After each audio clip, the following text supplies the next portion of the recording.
What was different about it was the emphasis on the left hand. It took its strides literally from a lower region of the keyboard up to the, like, if ragtime was more compressed like that, a stride as even that much. And another attribute is that the bass tones form a contrapuntal melody on their own.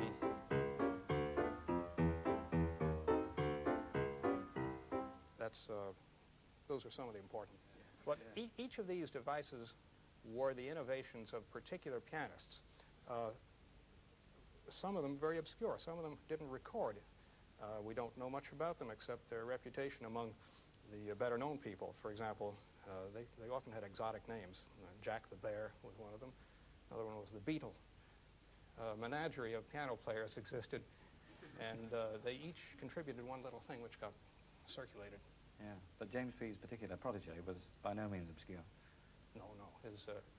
He was more famous than his mentor. Fats Waller was his protege, and he also was a great entertainer on his own in many other ways. Basically, however, he was a stride pianist and one of the very best. I could play one of his things. I could do Viper's Drag. Great. Thank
you.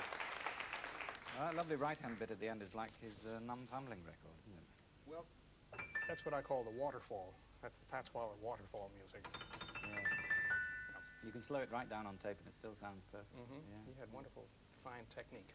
I wish you'd really complete the trio, the three of them wandering around together for a time, weren't there? Three stride pianists. Well, there was a third member. You're right. It was Willie the Lion Smith. Willie the Lion was another sort of uncle, so to speak, to Fats. And he added certain pretty elements to stride piano, but his piece Fingerbuster is just about as far as you can go technically with this sort of music. So at the risk of busting a finger, I'll give you a little of that.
Okay.